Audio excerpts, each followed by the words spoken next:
हर हर महादेव, जय भोलेनाथ। नमस्कार, मैं साधना पांडे मार्गदर्शन पे आपका स्वागत करती हूँ।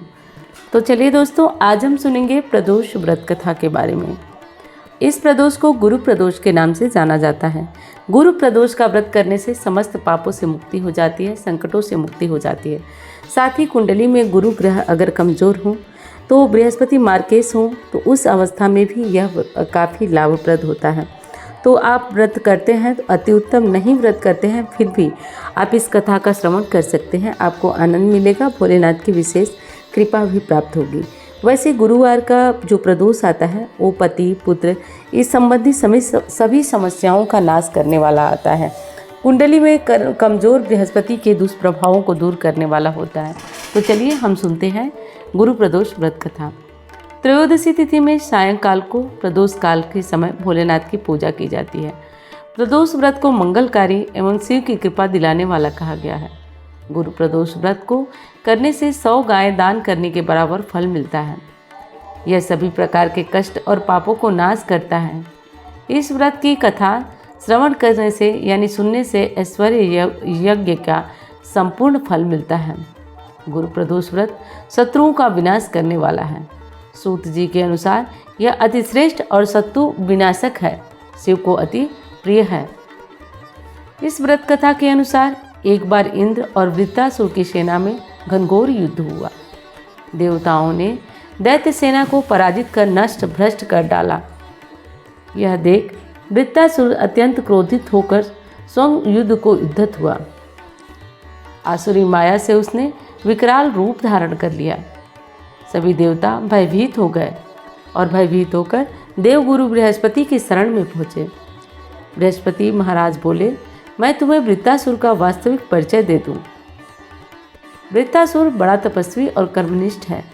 उसने गंधमादन पर्वत पर घोर तपस्या कर शिव जी को प्रसन्न किया है। पूर्व समय में वह चित्ररथ नाम का एक राजा था।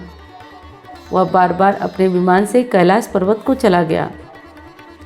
वहाँ शिव जी के वाम अंग में माता पार्वती को विराजमान देखकर वह उपहास पूर्वक बोला, हे प्रभु, मोह माया में फंसे होने के कारण हम स्त्रियों के वशीभूत रहते हैं, किंतु देवलोक में ऐसा दृष्टिगोचर नहीं होता है। स्त्री आलिंगनबद्ध सभा में बैठी हो ये दृष्टिगत नहीं होता है। चित्ररथ के यह वचन सुनकर सर्वव्यापी शिवशंकर हंसकर बोले, हे राजन, मेरा व्यवहारिक दृष्टिकोण पृथक है। मैंने मृत्युदाता कालकुष्ठ महाविष का पान किया है, फिर भी तुम साधारण जन की भांति मेरा उपहास उड़ाते हो। माता पार्वती क्रोधित हो गई और चित्ररथ को संबोधित करते हुए बोली, अरे दुष्ट, तूने सर्वव्यापी महेश्वर के साथ मेरा भी उपहास उड़ाया है। अतएव मैं तुझे वह शिक्षा दूंगी कि फिर तू ऐसे संतों के उपहास करने का दुस्साहस ही नहीं करेगा।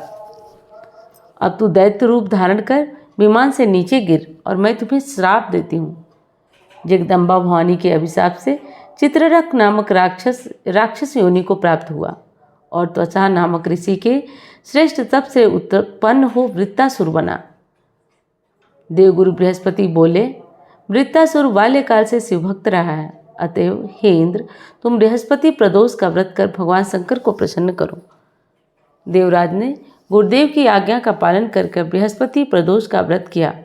गुरु प्रदोष के व्रत के प्रभाव से इंद्र ने शीघ्र ही वृत्तासुर पर विजय प्राप्त कर ली और देवलोक में शांति छा गई। अतः प्रदोष व्रत शिव भक्तों को अवश्य करना चाहिए। इस व्रत को करने से शिव भक्त के सभी मनोरथ पूर्ण होते हैं तथा आने वाली सभी समस्याएं और कष्टों से मुक्ति मिलती है। तो उम्मीद करती हूँ ये वीडियो आपको पसंद आई हो। कथा पसंद आई हो तो लाइक करिए। चैनल को सब्सक्राइब नहीं किया आपने तो ज़रूर कर लीजिए। अब मैं मिलती हूँ आपसे अन्य वीडियो में। धन्यवाद।